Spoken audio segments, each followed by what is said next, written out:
अपने चंचल मन को एवं चंचल उपयोग को स्थिर करने के लिए जिनवाणी माता के माध्यम से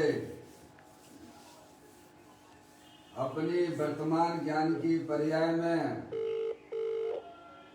सम्यक भेद ज्ञान उत्पन्न करते हुए हाँ भाभी फोन लगा शरीर और लीजिए। शरीर से भिन्न हेलो। जितने भी चेतन अचेतन पदार्थ हैं उनका मुझ भगवान आत्मा से किसी भी प्रकार का कोई संबंध नहीं है। इस प्रकार समस्त पर पदार्थों में अपने संबंध की वृत्ति को छोड़ते हुए अंदर जो अखंड ज्ञान ज्योति स्वरूप भगवान आत्मा है उसमें ही वर्तमान हेलो। पर्याय का संबंध जोड़ते हुए परे मेरा ये इसी पे भगवान हाँ इसी पे आत्मा चलने दो बेटा। सदा काल शरीर आदि पर पदार्थों से भिन्न प्रकट अखंड ज्ञान ज्योति स्वरूप है, ऐसा अपने आप को जानो और ऐसा ही अनुभव करो कि मैं वर्तमान में ही शरीर आदि पर पदार्थों से भिन्न प्रकट अखंड ज्ञान ज्योति स्वरूप भगवान आत्मा ही हूँ।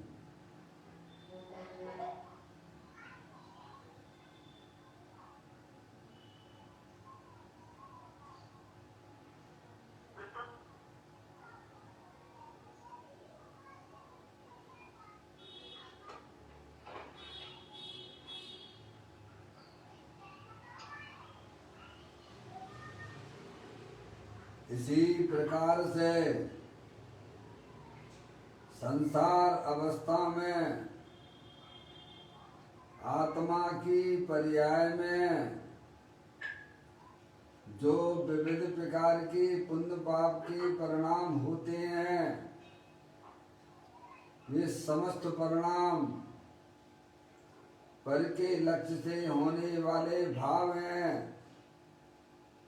वे हमारे आत्मा का स्वभाव नहीं है।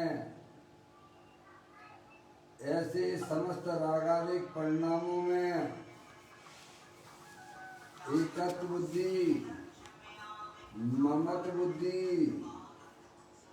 कर्तृत्व बुद्धि, भोक्तृत्व बुद्धि तथा उन रागादिक परिणामों की ज्ञाता बुद्धि को भी छोड़ते हुए अंदर जो अखंड ज्ञान ज्योति स्वरूप भगवान आत्मा है उसमें ही अपनापन स्थापित करते हुए कि मेरा ये भगवान आत्मा तीनों का शरीर आदि पर पदार्थों से भिन्न प्रकट अखंड ज्ञान ज्योति स्वरूप है, ऐसा अपने आप को जानो और ऐसा ही अनुभव करो कि मैं तो तीनों काल शरीर रागादिक से भिन्न पूर्ण निराकुलता स्वरूप वाला भगवान आत्मा हूँ। सुख शांति का भंडार हूँ, अतीन्द्रिय आनंद स्वरूप हूँ। ऐसा अपने आप को जानो और ऐसा ही अनुभव करो कि वर्तमान में ही मेरा ये भगवान आत्मा शरीर रागादिक से भिन्न प्रकट अखंड ज्ञान ज्योति स्वरूप है।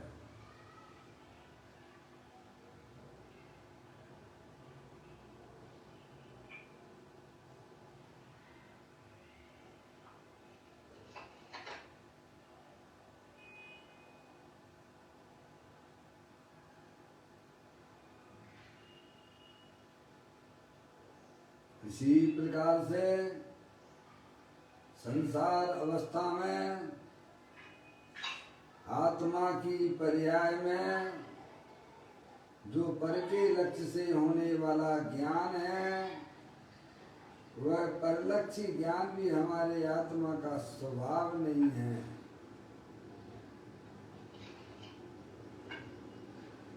मेरा ये भगवान आत्मा परलक्षी ज्ञान की पर्याय से विभिन्न एकमात्र अखंड ज्ञान ज्योति स्वरूप है। ये खंड खंड ज्ञान की जो पर्याय है, जो ज्ञान की पर्याय है, वह तो इंद्रिय जनित ज्ञान है, वह मेरे आत्मा का स्वभाव नहीं है। मैं तो तीनों काल अखंड ज्ञान ज्योति स्वरूप भगवान आत्मा पूर्ण निराकुलता स्वरूप वाला मैं हूँ। ऐसा अपने आप को जानो और ऐसा ही अनुभव करो।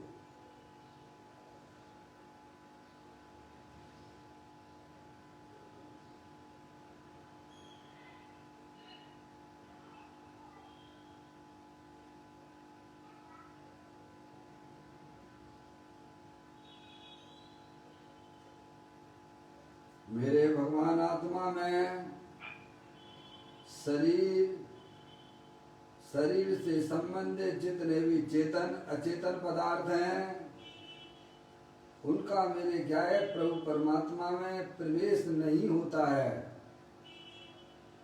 मेरे भगवान आत्मा में संसार अवस्था में जो रागादिक परिणाम होते हैं, उनका भी मेरे चैतन्य स्वरूप में प्रवेश नहीं होता है। पर के लक्ष्य से होने वाली जो ज्ञान की पर्याय है, वह भी मेरे आत्मा का स्वरूप नहीं है। उसका भी मेरे आत्म स्वरूप के अंदर प्रवेश नहीं होता है।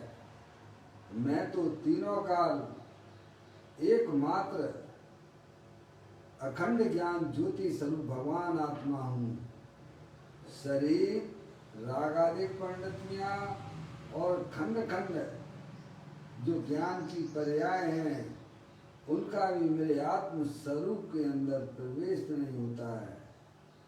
मैं तो एकमात्र अखंड ज्ञान ज्योति स्वरूप भगवान आत्मा हूँ।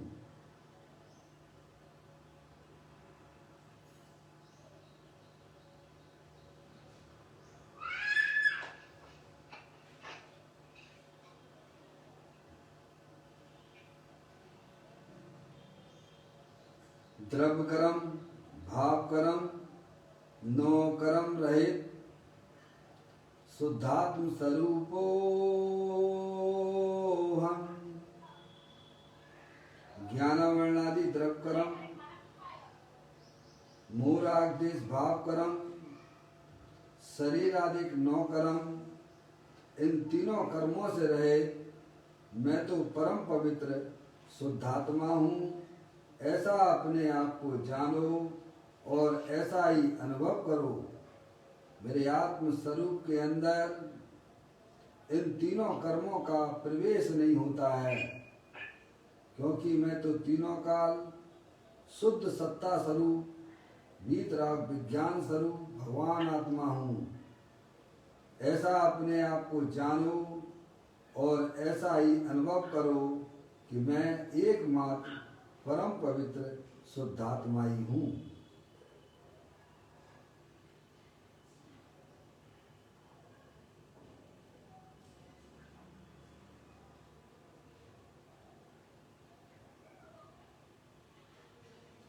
ओम नमः सिद्धेभ्यः।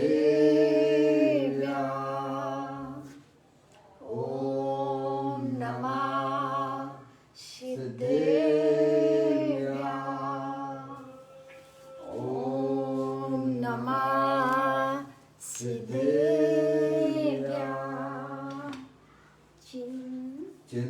चिंतामणि सम स्वयं का चैतन्य तत्व महान है।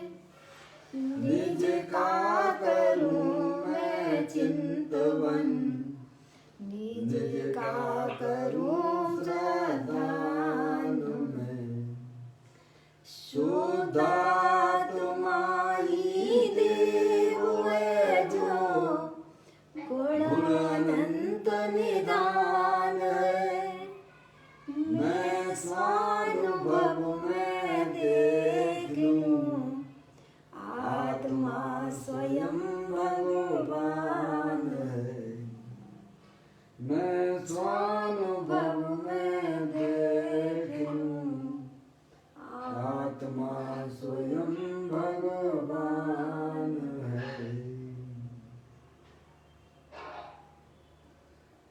ध्रुव दृष्टि जिनेश्वर और पर्याय दृष्टि विनेश्वर की चर्चा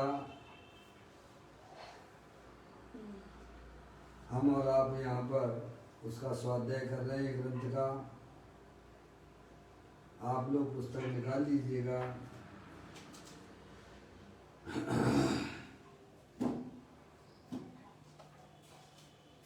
आज का बोल है 868वें नंबर का बोल है। थोड़ा घर की आवाजें आ रही हैं आपकी हमारे पास, जिनके घर में थोड़ा बंद कर लीजिए, आप म्यूट कर लें। किनका है, किसका आवाज है ये? बाकली वाला आंटी जी है। लो ये काट दो। अरे ये बाकली वाली आपके यहाँ से घर की आवाजें आ रही है, म्यूट कर लें। लो काट दो।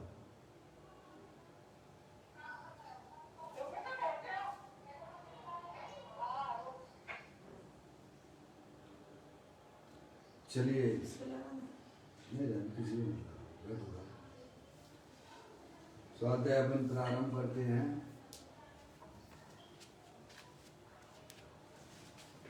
पेज नंबर 197 पर है। 868वें नंबर का बोल है। केवल मात्र एक लाइन है इसमें कि अध्यात्म की बात है बहुत थोड़ी, किंतु उसकी महिमा बहुत बड़ी है। क्या अध्यात्म की बात है तो बहुत थोड़ी, लेकिन उसकी महिमा बहुत बड़ी है। समझ में आया? अध्यात्म की बात का मतलब यह है कि अपने आत्मा की बात। अध्यात्म कहते हैं अपने आत्मा का अध्ययन करना। समझ गए नहीं आप? अपने आत्मा का अध्ययन करना, उसका नाम अध्यात्म है। लेकिन उसकी चर्चा है तो बहुत छोटी, थोड़ी है, लेकिन है बड़ी महिमा वाली। क्योंकि जब तक जीव की पर्याय में तत्व का ज्ञान नहीं होता है, तब तक उसकी पर्याय में होने वाले दुखों का कभी भी अंत नहीं आएगा। आत्मा को जाने बिना कोई भी जीव अपनी आत्मा में निराकुलता की उत्पत्ति नहीं कर सकता है। समझ आया? इसीलिए ज्ञानी कहते हैं कि भाई साहब, सबसे पहले आप अपनी बुद्धि को, शरीर की स्थिति बहुत कम है और बुद्धि भी बहुत हीन है, इसीलिए आप सबसे पहले द्रव्यान योग ग्रंथों का अध्ययन करें, जो कि हमारे काम की चीज है। समझ में आया भैया? आप अन्य जगह अपने उपयोग को लगाओगे तो ये मनुष्य पर्याय तो चली जाएगी, और आपने अपने आत्मा का ज्ञान नहीं किया, आत्मा की जानकारी नहीं की, तो फिर कुछ भी नहीं किया। क्या भैया? कुछ भी नहीं किया। जैसे आप आए थे और वैसे ही के वैसे आप लौट गए। इस अध्यात्म की चर्चा, इस आत्मा की चर्चा, इस शुद्धात्मा की चर्चा अरिहंत भगवान के अलावा किसी की भी वाणी में सामर्थ्य नहीं है, क्योंकि उन्होंने उस आत्मा के स्वरूप को प्रत्यक्ष रूप से वे जानते हैं। आत्म वस्तु जो है वह अरूपी है। कैसी है? ज्ञानेश्वर है, जानने देखने वाला पदार्थ है। अनादि काल से हमारी ज्ञान की पर्याय का परिवर्तन मूर्तिक पदार्थ पर हो रहा है। आत्म वस्तु सूक्ष्म है, अमूर्तिक है। समझ आप?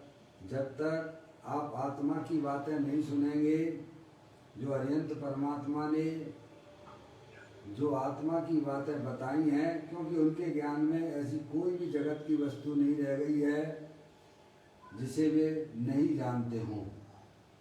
सकल द्रव्य के गुण अनंत पर जाए अनंता, जाने एक एक काल प्रकट के भी भगवंता। जिसने आत्मा के स्वरूप को जाना है और स्वयं आत्मक रूप हुए हैं, वे जीव ही वास्तव में उस आत्मा की कथनी कर सकते हैं। समझ में आया भैया? दुनिया में अध्यात्म की बातें बहुत की जाती हैं, लेकिन उनमें बिल्कुल भी अध्यात्म नहीं है। समझ में आप? अध्यात्म नाम की बिल्कुल भी उसमें, भाई साहब, बिल्कुल भी उसमें अध्यात्म नहीं है। समझ रहे हैं आप? क्योंकि चैतन्य वस्तु अरूपी है, अनंत शक्तियों के भंडार वाली है। समझ रहे हैं आप? और उसकी एक एक समय की पर्याय भी अरूपी हैं। सारा खेल अरूपी है। समझ रहे हैं आप? तो यहाँ कहते हैं अध्यात्म की बातें हैं तो बहुत थोड़ी, किंतु उसकी महिमा बहुत बड़ी है। बहुत बड़ी का मतलब क्या कि संसार सागर को में से निकालने के लिए तो एक अध्यात्म विद्या ही चाहिए। आपका इंजीनियरिंग का ज्ञान, डॉक्टरी का ज्ञान, वकील का ज्ञान, सीए का ज्ञान और भी बहुत सारे ज्ञान, वे हमारे इस संसार सागर में निकालने में सहयोग भी नहीं है। मैंने आप एक अध्यात्म विद्या को ही सर्वोत्कृष्ट विद्या कही जाती है। कितना बड़ा काम करता है वो है अध्यात्म विद्या कि आपको इस संसार सागर से निकाल के सिद्धालय पे अनंत सुखरूप परिणमन करा देता है और वर्तमान में ही आपकी पर्याय में अतीन्द्रिय आनंद की प्राप्ति करा देता है। और इससे बढ़िया बात क्या होगी? जो चीज़ आप बाहर ढूंढ रहे थे वो भाई साहब आपके घर में ही मिल गई। समझ में आएगा नहीं आप? 24 घंटा हम सुखी होने के लिए पंच इंद्रिय के विषयों के सामने गिड़गिड़ाते रहते हैं। क्या करते हैं? काय के लिए कि भाई साहब स्पर्श इंद्रिय के विषय के पीछे यहाँ से सुख मिल जाए, ये लड़का लड़की को सुख दे, ये हैं, गर्मी पड़ रही है तो भाई साहब एसी चला लो, तो सर्दी पड़ रही तो रजाई ओढ़ लो। ये स्पर्श इंद्रिय के विषयों में आप क्या ढूंढते हो भाई साहब? सुख की कल्पना कर, निराकुलता ढूंढते हो। समझ में आया नहीं आया? वो लोग ढूंढते हो कि नहीं ढूंढते हो? ये कहानी अगर की नहीं, अनादिकाल से हम यही काम कर रहे हैं। समझ में आया? रसना इंद्री से सुख की, ये बढ़िया बढ़िया व्यंजन खा लो, आज की आनंद की जय। समझ में आया? ऐसे ही चक्षु इंद्री के विषय, समझ रहे आप? उनके विषयों में निरंतर हम अपने ज्ञान को बर्बाद कर रहे हैं। ऐसे ही कर्णेंद्रिय के विषयों में, समझेगा, पंच इंद्रिय और मन के विषयों के द्वारा हम सुख प्राप्त करने के लिए 24 घंटा खड़े रहते हैं। पर ज्ञानी कहते हैं तुम एक बार विचार तो करो कि सुख का संबंध किससे है? तुम्हारी आत्मा से है कि पंच इंद्रिय के विषयों से है? क्यों भाई? हमारे सुख नामक चीज जो है वह कहाँ मिलेगी? आत्मा में मिलेगी, क्योंकि आत्मा का गुण है। अब हम इतना निर्णय नहीं करेंगे तो बताओ हमें कैसे हमारी आत्मा में सुख की पर्याय आएगी? बिना निर्णय की गाड़ी चल रही है। इसलिए अध्यात्म की बातें हैं तो बहुत छोटी थोड़ी हैं, लेकिन भाई साहब उसकी महिमा तो बहुत, इतनी महिमा बोलो है, जो आप बाहर ढूंढते रहते सुख वो तुम्हें अपनी आत्मा में मिल गया। बताइए आप।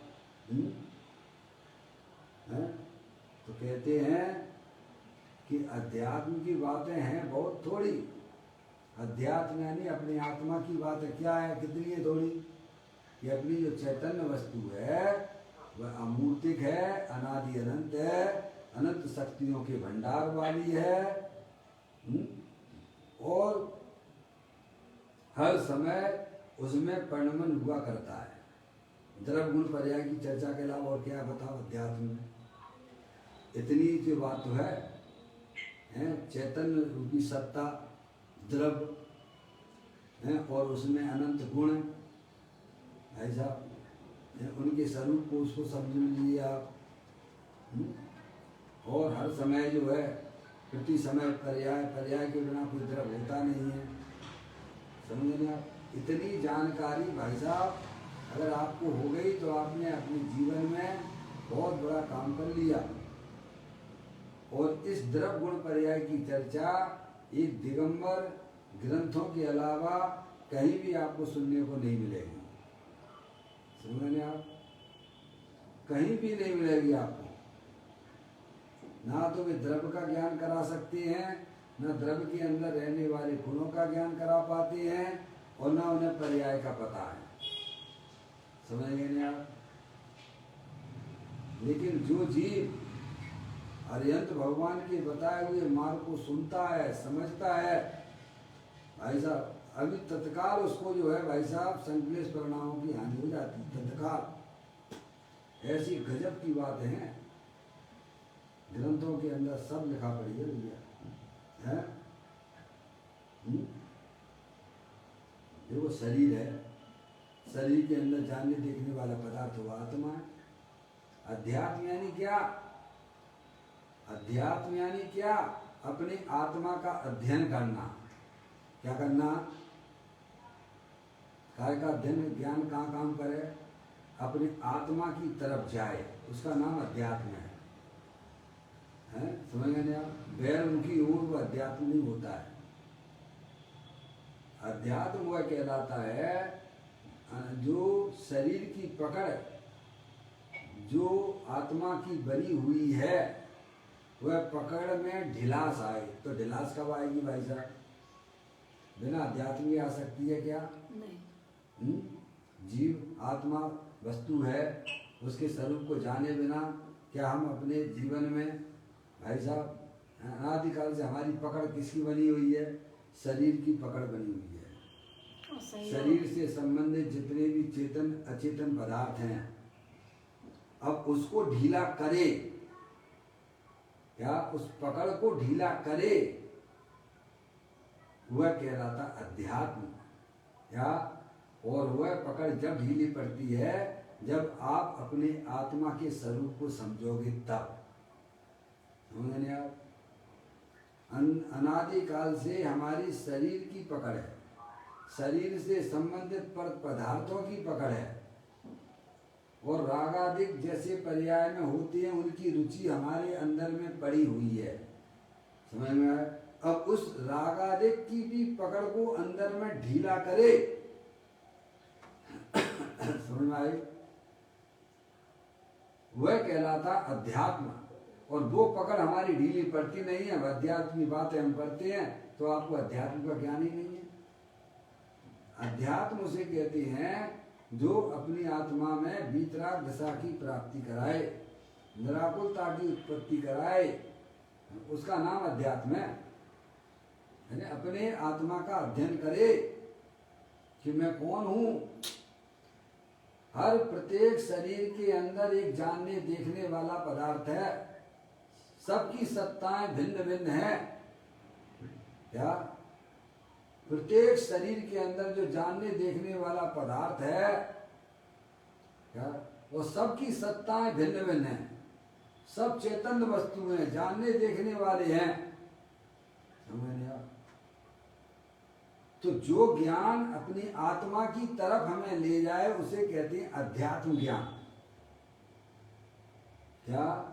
जो ज्ञान हमें अपनी आत्मा का परिचय कराए कि मेरी जो चैतन्य वस्तु है वह कैसी है, शरीर में रहकर भी शरीर से भिन्न है।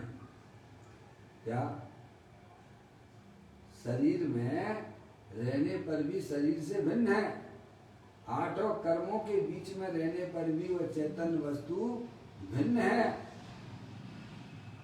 और रागादिक परिणतियां जो संसार अवस्था में होती हैं उनसे भी अपनी चैतन्य वस्तु भिन्न है। क्या भाई साहब? और अपने ज्ञान दर्शन आदि अनंत शक्तियों से वह चैतन्य वस्तु भरपूर है। भाई साहब, ऐसा अपनी आत्मा का ज्ञान कराए वही इसी का नाम अध्यात्म है, जिसमें अपने द्रव्य गुण पर्याय की चर्चा आती हो,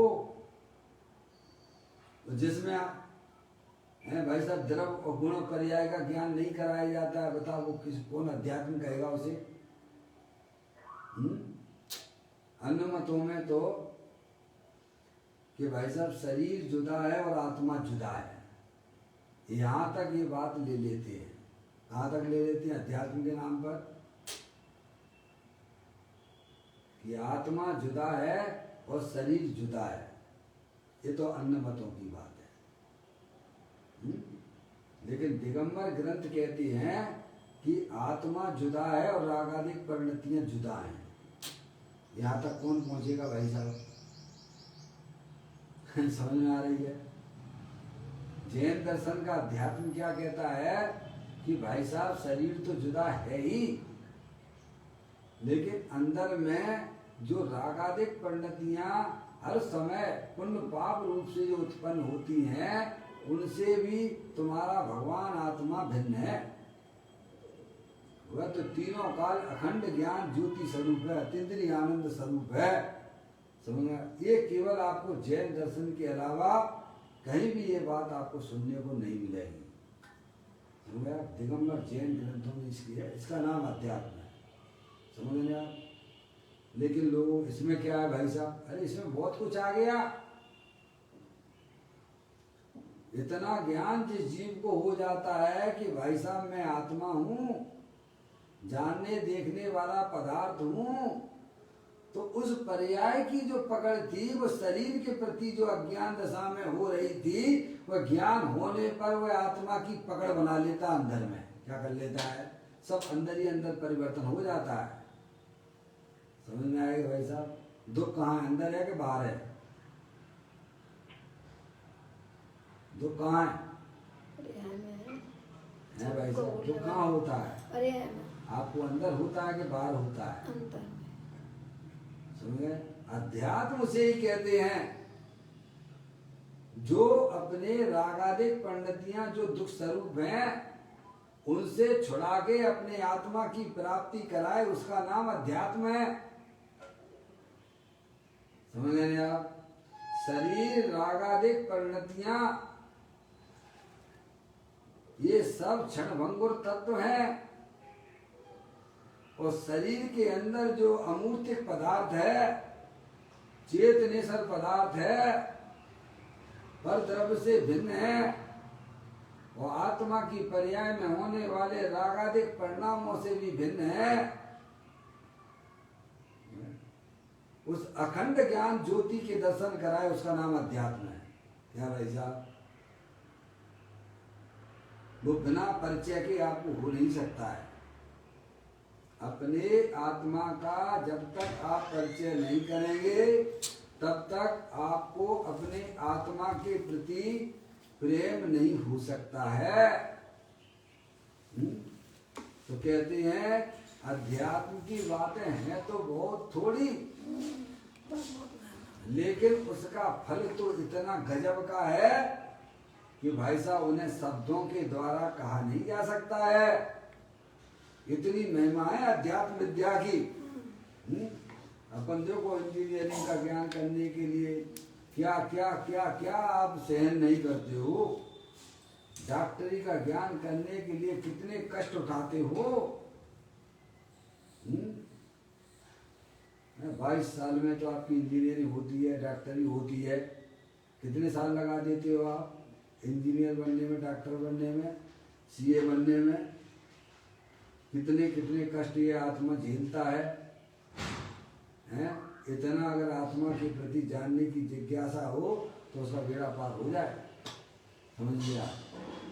लेकिन कभी सुनने ही नहीं चाहता है ना, अपने आत्मा की बात, अपनी बातें समझ लिया। जो कि सतगुर कहें सहज का धंधा, वाद विवाद करे सो अंधा। क्या वो करना तो पड़ेगा उस जीव को, भले ही वह कितना भी बड़ा डॉक्टर भी क्यों ना हो, कितना बड़ा इंजीनियर भी क्यों ना हो, क्या भाई साहब, कितना बड़ा चार्टर्ड अकाउंटेंट वाला भी क्यों ना हो, अरे प्रधानमंत्री भी क्यों ना हो, भाई साहब सब भगवान आत्मा है, जानने देखने वाले पदार्थ हैं। शरीर है वो तुम नहीं हो। जितना समय आप जो है लौकिक पढ़ाई में लगाते हो, दूसरे की समाज में लगाते हो, अरे उसका शतांग भी अपने आत्मा की तरफ अगर लगाने की कोशिश करोगे तो वो विद्या आपको प्राप्त हो जाएगी। अरे आपका जीवन निहार हो जाएगा, आनंदित हो जाओगे। समझने यार, ऐसी उसकी बहुत बड़ी महिमा है। अरे जिसका सेवन सिद्ध परमात्मा है कि नहीं? सिद्ध परमात्मा बोलो, सिद्ध परमात्मा है कि नहीं है? बोलो भैया, अरिहंत परमात्मा है कि नहीं है? उनकी सत्ता को स्वीकार करना कि नहीं करना?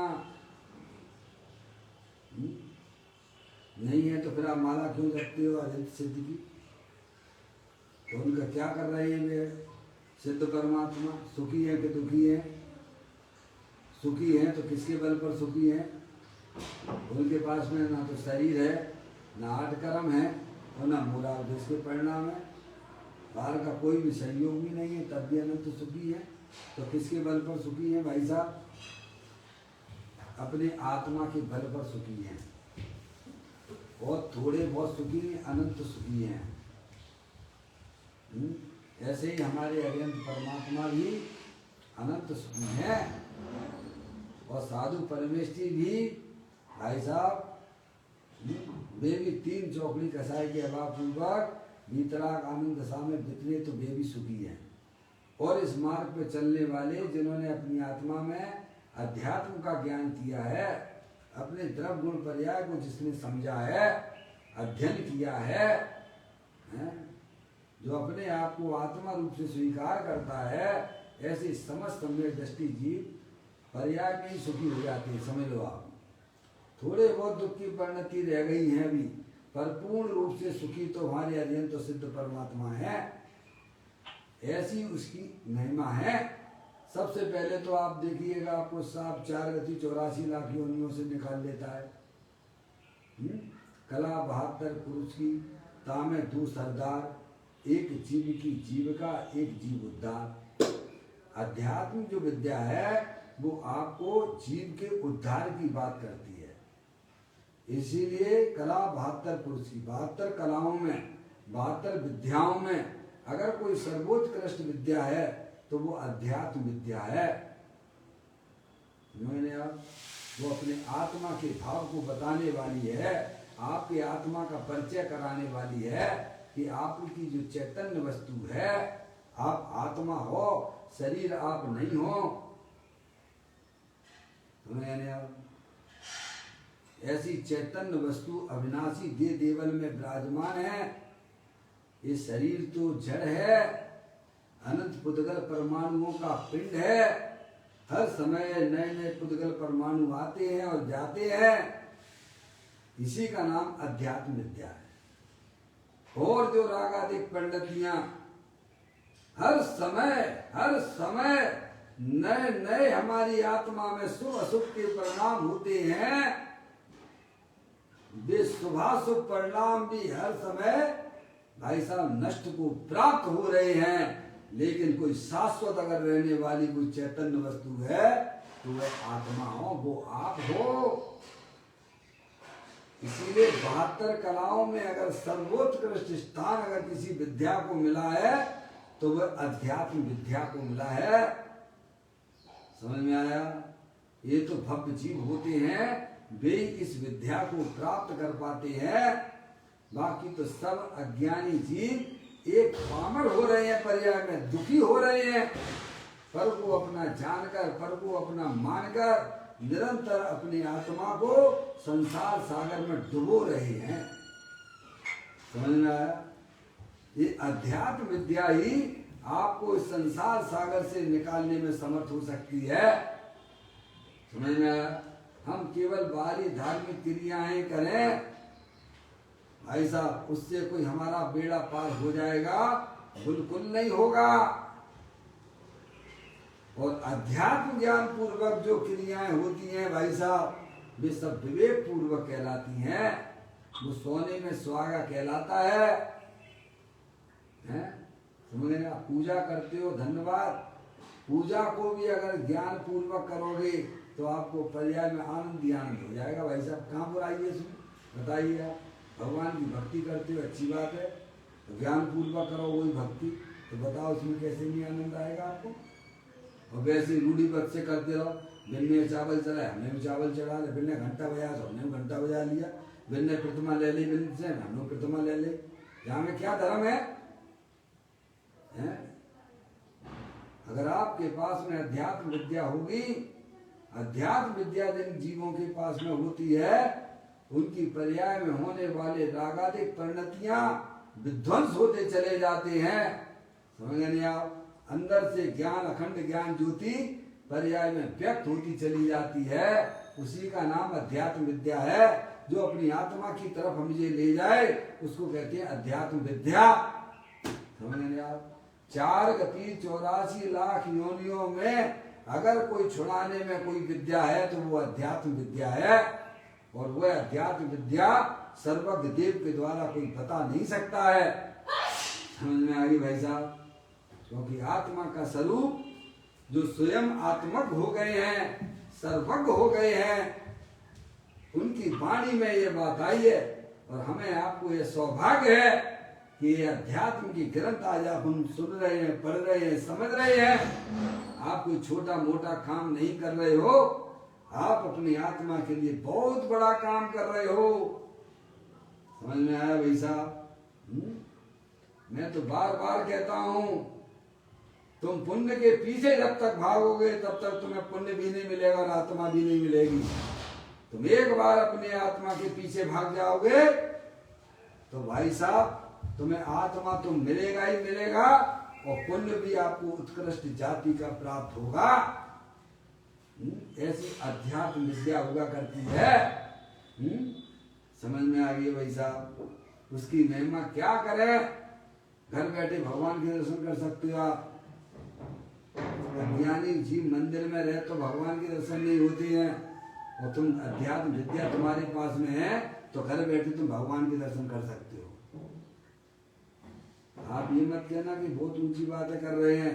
मैं बिल्कुल भी ऊंची बात नहीं कर रहा हूं। समझ में आया? ऐसी कोई अध्यात्म विद्या हुआ करती है। दुनिया भगवान को कहाँ कहाँ ढूंढा करती है। बस आपके पास में अध्यात्म विद्या आ गई है, तो कहते कटौती में गंगा मन चंगा। क्या वैसा? मन चंगा तो कटौती में गंगा। जिसके ज्ञान की पर्याय में अध्यात्म विद्या आ गई है, द्रव्य चैतन्य स्वरूपी भगवान आत्मा, जो तीनों काल पर द्रव्य प्रभाव और पर्याय से भी भिन्न है, अखंड ज्ञान ज्योति स्वरूप है। समझ नहीं आप? और उस द्रव्य के अंदर रहने वाले जो अनंत शक्तियां हैं वे भी भिन्न भिन्न हैं। एक गुण दूसरे गुण रूप नहीं होता है। अरे द्रव्य तो एक द्रव्य दूसरे द्रव्य रूप नहीं होता है, पर द्रव्य के अंदर रहने वाले अनंत गुण भी भाई साहब भिन्न भिन्न रूप, भिन्न भिन्न द्रव्य रूप से नहीं। ज्ञान है, ज्ञान अपना काम करता है, दर्शन अपना काम करता है, चारित्र अपना काम करता है। जैसे शरीर एक अखंड है, मान अब इसमें जो नाक अपना काम करेगी, सूंघने का काम करेगी, कान सुनने का काम करेगी, समझने आप, रसना इंद्रिय अपना काम करेगी। ऐसे ही चैतन्य वस्तु जो द्रव्य है उसमें ज्ञान है, दर्शन है, चारित्र है, सुख है, प्रभुत्व है, विभुत्व है, ऐसी अनंत शक्तियों का पिंड वह भगवान आत्मा है जो तीनों काल शरीर आदि पर द्रव्यों से भिन्न है, अमूर्तिक है। समझ रहे आप? और उन गुणों का प्रति समय जो परिणमन हो रहा है वह परिणमन भी स्वतंत्र है। क्या भाई साहब? वह परिणमन भी हर समय स्वतंत्र है। और वह परिणमन किसी परद्रव्य के कारण से नहीं होता है। ऐसी स्वतंत्रता द्रव्य के अंदर विद्वान है, उसको कहते हैं अध्यात्म ज्ञान, अध्यात्म विद्या। समझ गए आप? द्रव्य तो अखंड ज्ञान ज्योति स्वरूप है ही, और उसकी पर्याय भी हर समय स्वतंत्र है, निरपेक्ष है।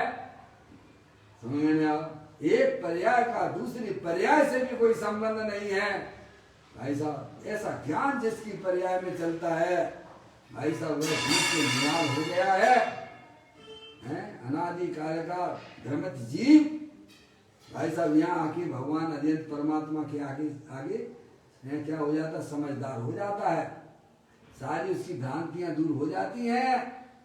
इसको कहते हैं अध्यात्म ज्ञान। अपने सुख की प्राप्ति हो गई उस जीव को, जो कि अपना आत्मा तीनों काल अतीन्द्रिय आनंद स्वरूप है। उस पर्याय ने जिस द्रव्य का परिचय किया वह पर्याय न्याल हो जाती है अध्यात्म विद्या से। और जो पर्याय अपने त्रिकाल ध्रुव भगवान आत्मा का आश्रय ले लेती है, अब वह आत्मा कभी भी ये भाई साहब जन्म मरण के सिलसिले में नहीं फंसेगा। समझ में आ गया? वह पर्याय पूरी तरह से सुरक्षित हो जाती है। इसी का नाम अध्यात्म ज्ञान है।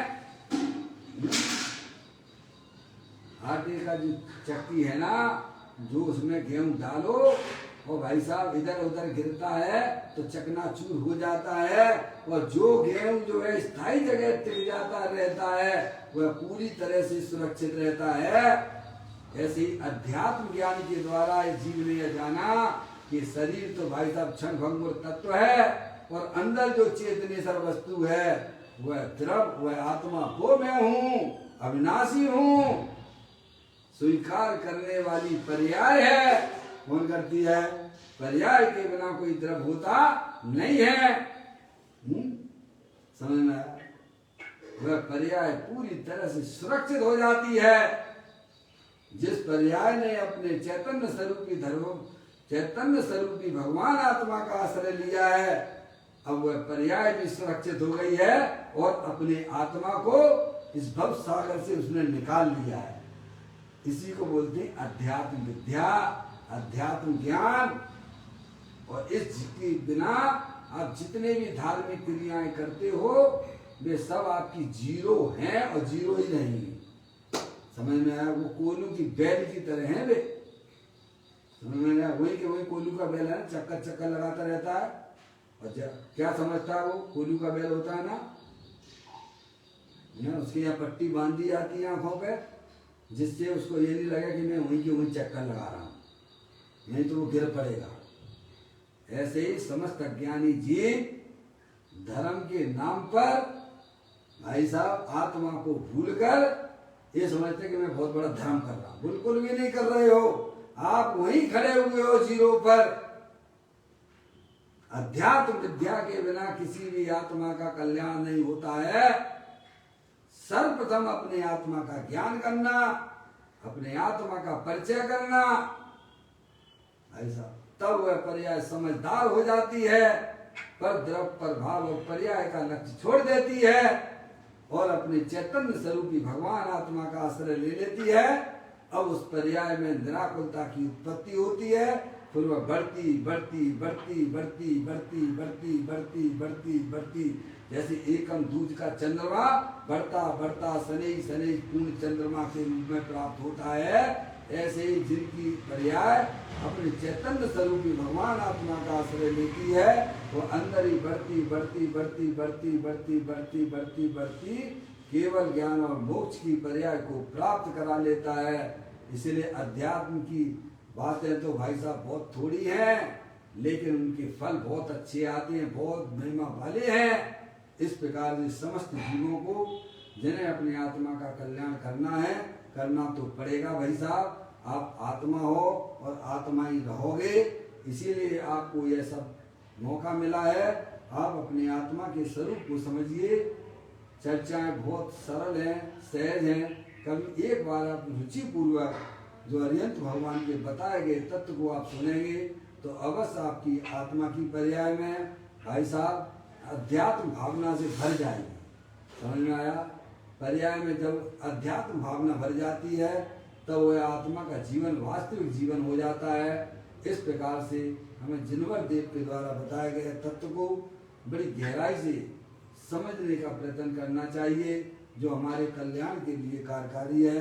इस प्रकार से यह बात यहाँ पर दी जा रही है कि भगवान आप आध्यात्म की बातें हैं बहुत थोड़ी हैं, किंतु उसकी महिमा बहुत बड़ी है। हमें अपने आत्मा अध्यात्म की विद्या करने से यह जीव कई समय वर्तमान में सुख रूप परिवर्तन करने लगता है और आगे चल के वह अपनी आत्मा की पर्याय में केवल ज्ञान और मोक्ष की पर्याय को प्राप्त कर लेता है। इस प्रकार से उसे आप समझने का प्रयत्न कीजिए। अपना समय यहाँ पर हो गया। निज निधि निज में बताई, ये अनंत अनंत उपकार है, उसके लिए जिन वाणी माँ को वंदना सतवार है, वंदना सतवार है। 9वां नमोकार मंत्र।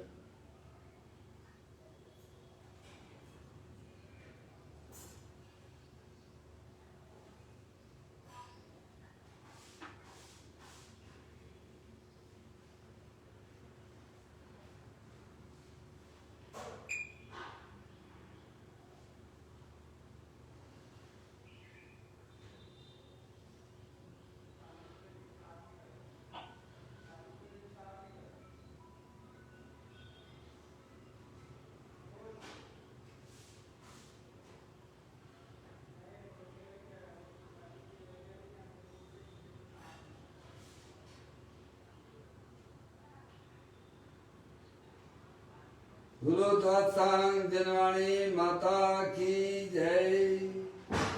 मान जैन धर्म की जय। सभी साधर्मी आत्मार्थी बंधुओं को सादर जय जनेन्द्र, जय जनेन्द्र, जय जनेन्द्र, जय जनेन्द्र।